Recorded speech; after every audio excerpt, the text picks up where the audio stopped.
Olá, meia conversa de hoje, começando aqui pela TV Grande ABC, canal 3 da NET, e também para você que nos acompanha através das redes sociais. Muitíssimo obrigado desde já pela sua audiência, pelo seu carinho, aliás, pela sua audiência com a super programação da TV Grande ABC, que está nota 10, hein? Olha, muitas mudanças vêm aí e você vai ter shows, você vai ter aí um show de talentos dentro da TV Grande ABC, imperdível, hein? Não saia daqui.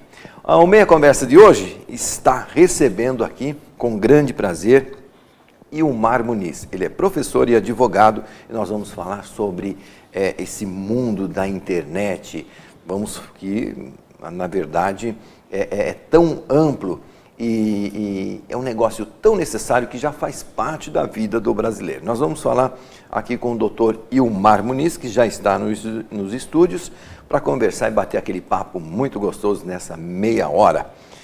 Doutor Ilmar Muniz, muitíssimo obrigado desde já aí por nos atender, está sempre aí nos atendendo em várias consultas também, e é lógico, sempre esclarecendo, ele que já fez um trabalho conosco na Rádio ABC. Muitíssimo obrigado aqui pela sua presença, doutor. Eu que agradeço, Vitor, agradeço a todos da TV. É sempre um grande prazer e retornar à sua casa é sempre bem gostoso, né? Gostoso, muito obrigado. Uma delícia. Doutor Ilmar é professor e advogado. Vamos falar um pouquinho, doutor Ilmar. Como é que é ser um professor no Brasil, doutor? Olha, eu tive a felicidade de me tornar professor de Direito assim que eu me formei na faculdade. A própria coordenação da faculdade me chamou para ser professor. Então, eu virei professor com 23 anos. 23 anos. Com 23 anos, eles me deram uma pós-graduação e já me encaixaram para dar aula na faculdade.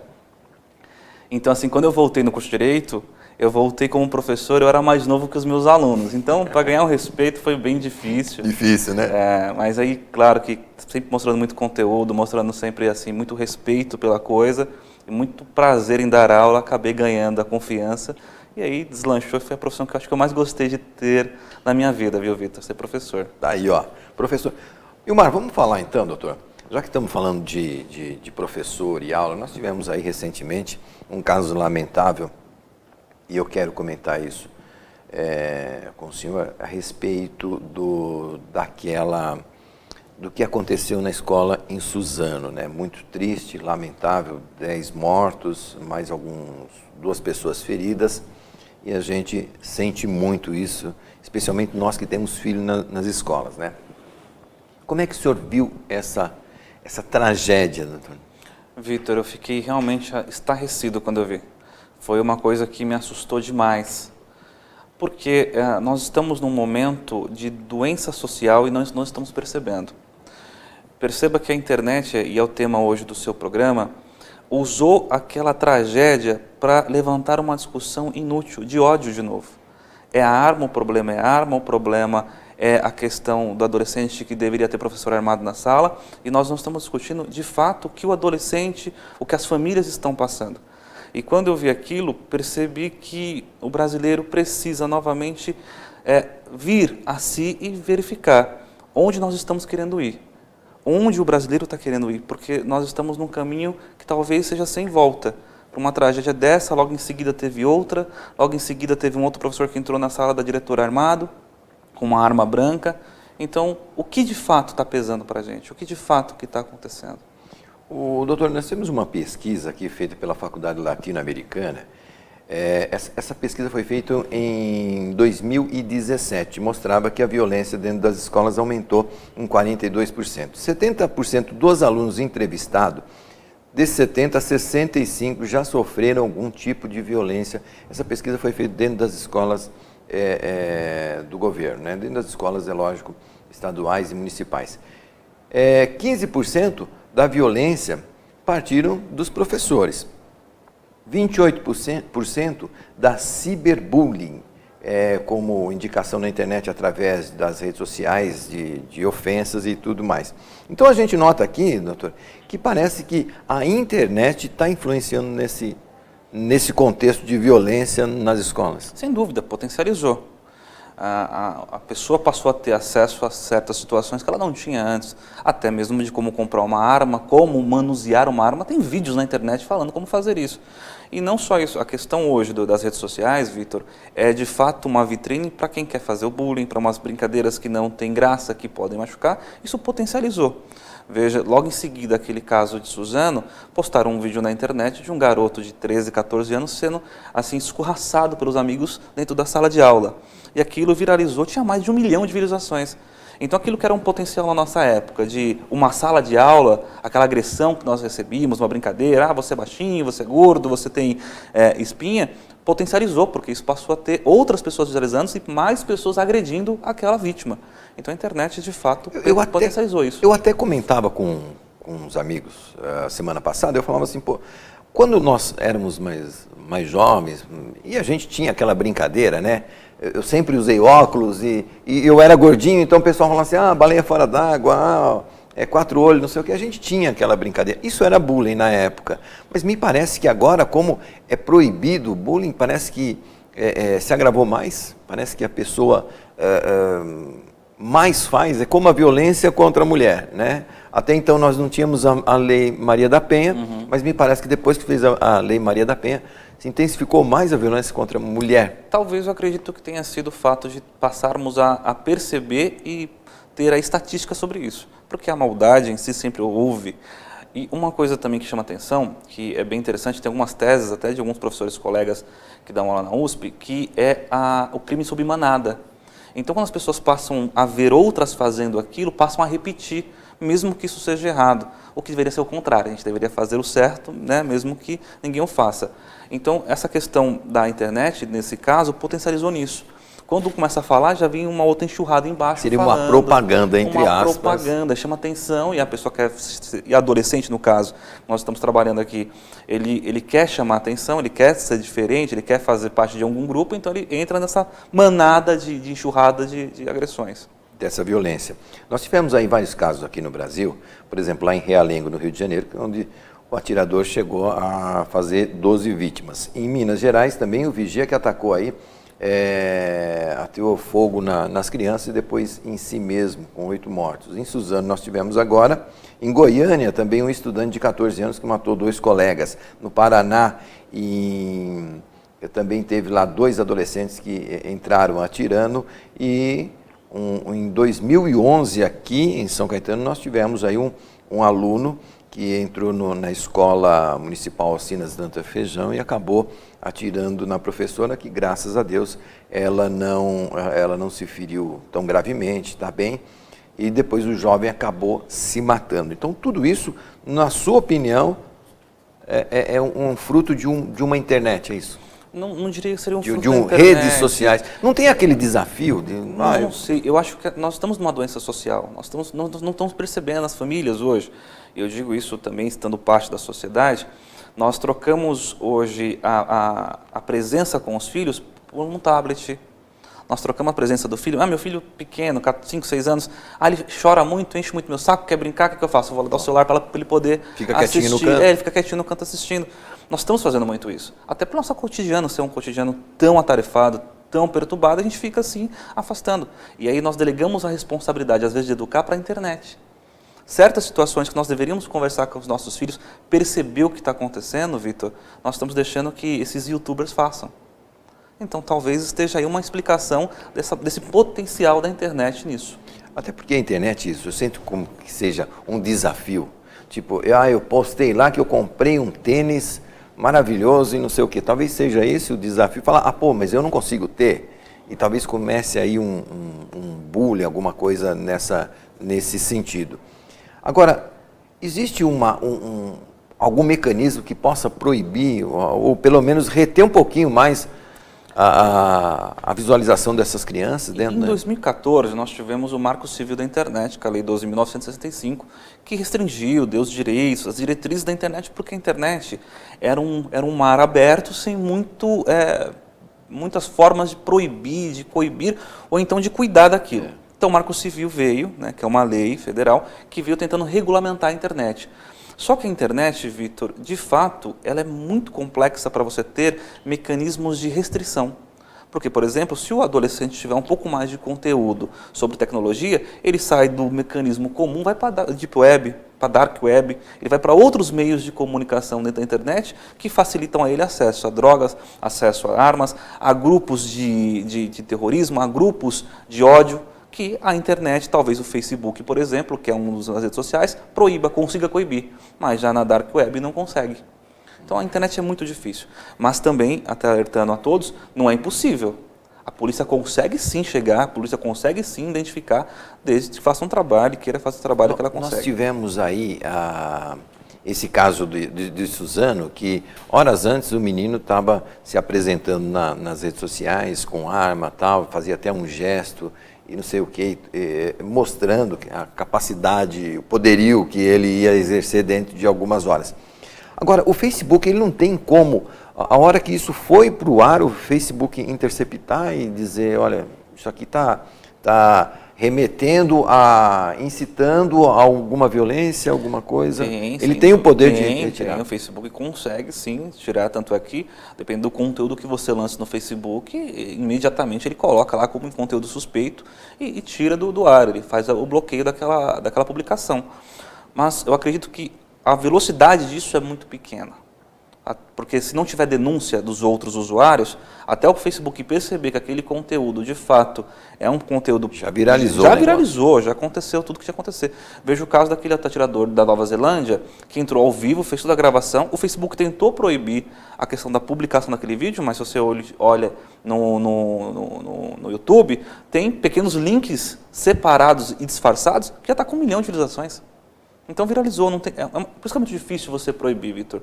Porque assim, como é que você faz para conseguir coibir se a pessoa muda o nome, já muda o IP, já muda o sistema, então até o Facebook achar, até a rede achar é difícil. Porque o caso da Nova Zelândia aí, que foi depois, eu acho que de uma semana, né, do acontecido, ou alguns dias depois do acontecido em Suzano, ele fez realmente como se fosse um videogame. Ele colocou a câmera em cima da metralhadora e saiu atirando, né? Exatamente. E assim, a outra questão que estão falando, assim, o videogame influencia, olha, eu não posso dizer isso com conteúdo porque eu não sou psicólogo, não sou Teria que fazer um estudo mais aprofundado. Mas eu entendo que esse fato de nós não entendermos o quanto nossos adolescentes estão ficando violentos pelo meio do jogo ou por meio das agressões com os pais, isso que está dando problema. Uma frase que eu escutei há um tempo atrás, Vitor, que eu acho que vai se encaixar muito bem na nossa conversa hoje, que é assim: nós estamos criando uma geração em que os pais defendem os filhos nas frente dos professores, quando deveria ser o contrário. Porque quando você defende o seu filho para o professor, que ele fez coisa errada e você ainda vai fazer a defesa, futuramente você corre o risco de defender o seu filho para o delegado. É a chance muito grande, porque ele vai não ter mais limites.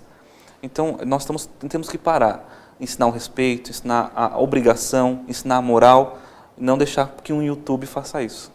Perfeito. A Meia Conversa de hoje está aqui entrevistando o professor e advogado, Dr. Ilmar Muniz. Nós estamos falando sobre redes sociais e tudo mais. Daqui a pouquinho a gente vai perguntar aí para o Dr. Ilmar. Vamos voltar nesse assunto sobre jogos violentos também. Vamos falar sobre armas e muito mais aqui no Meia Conversa de hoje, que está super interessante. Não saia daí, nós vamos para um rápido intervalo. Voltamos já já.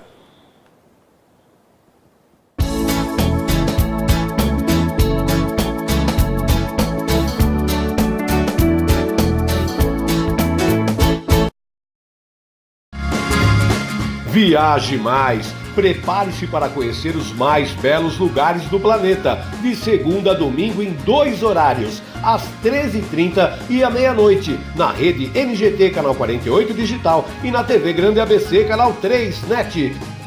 Agora você tem um encontro marcado com Walter Esteban no programa Viaje Mais!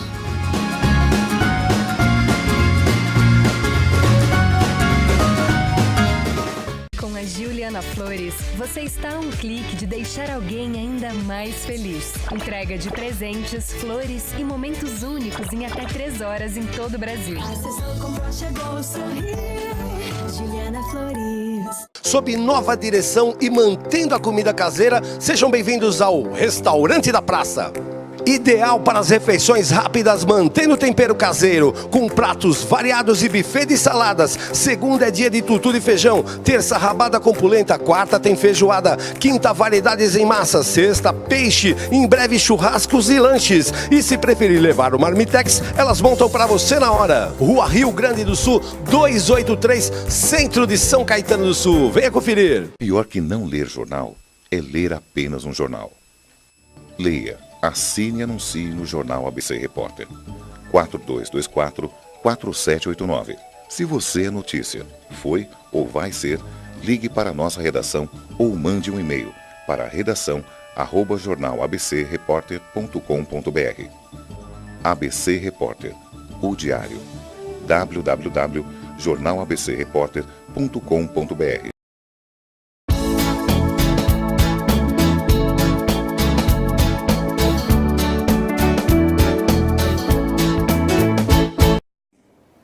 De volta com Meia Conversa de hoje, entrevistando aqui o professor e advogado doutor Ilmar Muniz. Nós estamos falando da internet, qual que é o limite da internet para os nossos jovens, porque nós vimos aí, doutor, com tudo que aconteceu, muitos dizem, nesse caso de Suzano, de que está certo, o garoto que fez aquilo ali, ele era uma pessoa que não tinha uma família estruturada e tudo mais. Talvez seja esse um dos parâmetros também, como também pode ser, se falou muito sobre violência e jogos da internet. Influencia esse jogo da internet?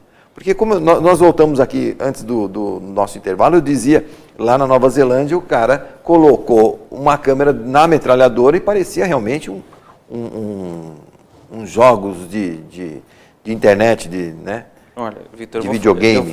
Eu vou novamente fazer a menção que eu não sou, né, especialista, psicólogo, psiquiatra, para poder dizer o tamanho da influência, mas eu vou lembrar um caso que um psiquiatra muito, muito inteligente, muito famoso aqui no Brasil, fez um estudo sobre aquele garoto que matou os pais da Rota, lembra? Os dois policiais? Que ele de fato achava que estava no jogo. Ele de fato, e foi esse o laudo médico, que aquele garoto achou que ele estava dentro do jogo, que ele estava jogando com os amigos, que ele ia matar todo mundo e talvez depois resetasse e voltasse tudo ao normal. Tanto é que ele fez tudo aquilo muito parecido com o jogo. Então acredito hoje que nós temos que tomar um certo cuidado sim. Claro, que serão algumas pessoas afetadas, porque tem uma predisposição para ter uma determinada nível de problema mental, algo do gênero, sim, mas nós temos que tomar cuidado. Nós não sabemos quem é, não sabemos se é o nosso filho, sabendo se é um parente próximo nosso que pode despertar esse potencial ofensivo, esse potencial violento de acordo com o jogo, mas eu acho que tem uma influência sim. Tem uma influência. Muitos nessa semana, muitos especialistas disseram que talvez não seja o jogo, porque existe também milhões de crianças em todo o mundo jogando isso e não sai também atirando por aí, né? Como o senhor estava falando, talvez o preparo, talvez a pessoa que seja um pouco mais debilitada mentalmente possa levar isso adiante. Exato, e encarar isso como um jogo, né? Propenso, né? A gente não sabe o que é o gatilho que vai despertar aquela violência naquele sujeito. Talvez o jogo seja um. Nós vimos agora aí a facilidade, não é a liberação de arma, mas a facilidade hoje para a aquisição de uma arma, né? Segundo o governo. Vai ter, é lógico, toda a burocracia, registro e tudo mais. Talvez tenha até como se diz, um treino para você poder fazer, para você poder manusear isso. O senhor acha que com essa liberação entre aspas, uma facilidade de armas, deve aumentar um pouco mais a violência?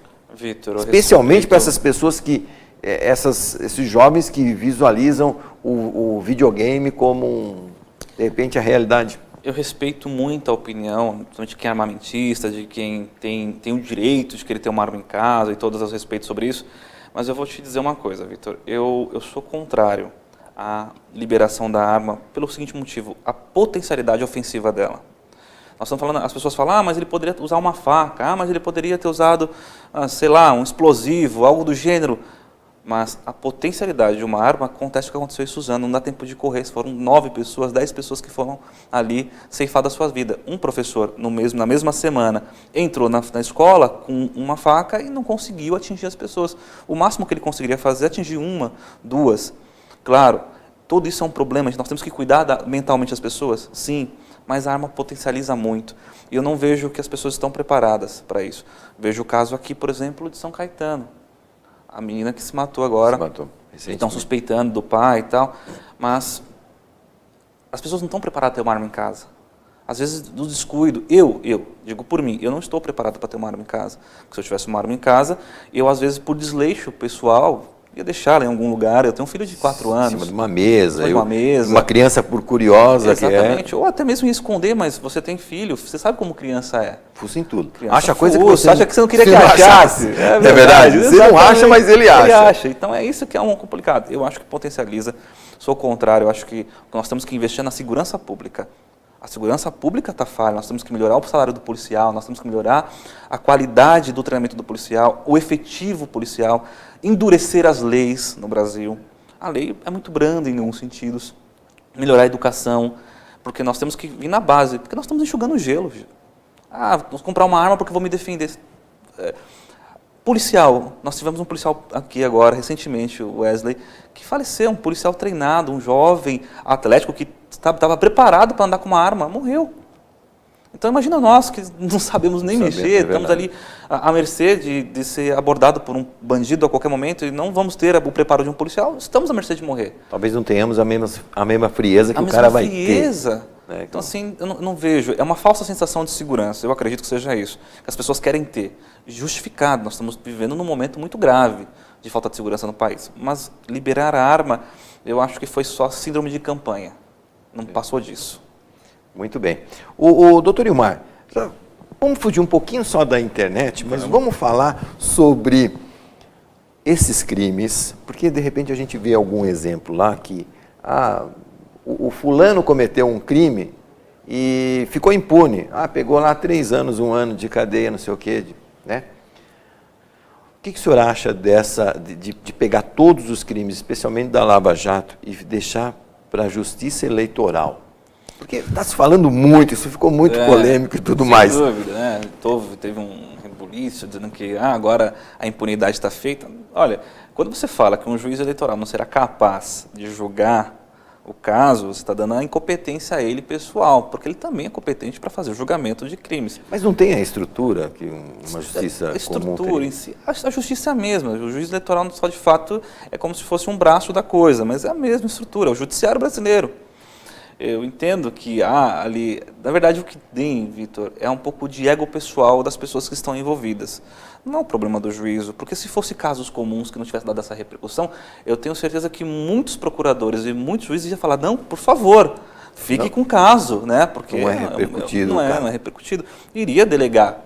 Porque nós temos hoje juízes que cuidam de 25, 30 mil casos.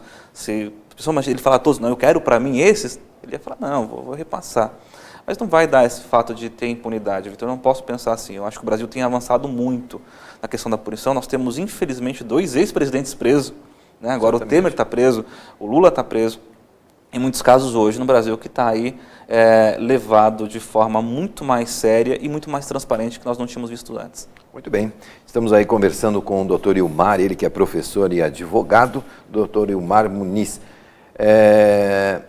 Doutor, nós estamos falando de internet, voltando agora um pouquinho para esse caso da internet, até que ponto é bom para o jovem ou não.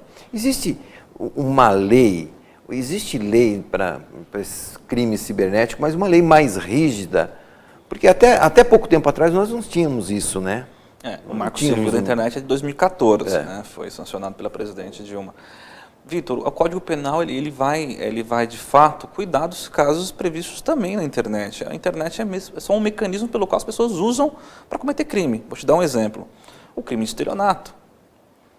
Aí as pessoas vendem um produto que não existe pela internet e é um crime que tem no Código Penal.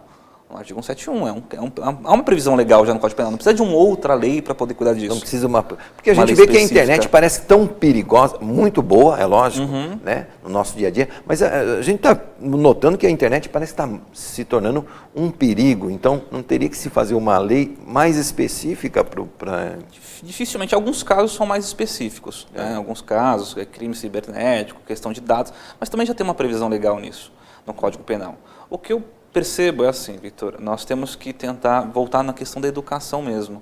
educação social, a pessoa tentar entender que a internet é uma vitrine, que ela expor a vida dela é complicado, porque ela tem que entender que ali há riscos e perigos para o filho, para ela, para o marido, para a esposa. Esse é o caminho pelo qual nós temos que entender. Encher o Brasil de leis, toda hora você publicar uma lei, nós já temos hoje na faixa de 13 mil leis federais e muitas inúteis. Então a gente vai falar que vai criar uma especificação daquele crime, aquele outro. E muitas não se cumprem. E não vai se cumprir, exatamente. Nós temos que fazer, de fato, que os crimes que são cometidos sejam punidos. Aí nós teremos a sensação não mais de impunidade e talvez isso diminua a questão do criminoso, a vontade do criminoso de cometer esse ato. O bem da verdade é que a internet tem que partir da vistoria dos pais dentro de casa. Exatamente. Né? Isso aí não tem, é Você fato. disse tudo. Então tem que partir daí também, e como nós conversamos aqui no começo, vou dar um tablet que aí meu filho vai ficar quietinho aí no cantinho, é bem melhor que ele fique no quarto, aí trancadinho na internet, pelo menos ele não fica saindo. É a mentalidade de cada um. Não, de cada um. dúvida. Porque aí fora também a violência tá crítica, então a gente fica com esse receio, não é melhor ficar aí no quarto, no seu tablet, né? E a gente não sabe o que eles estão fazendo. Então eu acho que tem que partir de dentro de casa essa nossa... Isso. Esse empecilho para os nossos filhos, para que eles não... O fiscal mais importante do seu filho é você. Fiscal, falou tudo. Muito bem. O Meia Conversa de hoje recebeu aqui o professor e advogado Dr. Ilmar Muniz. Não tem como colocar o contato do Dr. Ilmar, eu acho que já foi colocado aí, né? O contato do Dr. Ilmar, ele que é advogado professor. Eu quero agradecer de imenso coração por você ter aparecido aqui, conversado com a gente, esclarecido, e é lógico, mais outros assuntos a gente vai sempre debater, sempre vai consultar o Dr. Ilmar. Imagina, é sempre um prazer. Eu sempre digo que o Vitor é aquela pessoa que a gente gosta gratuitamente, né?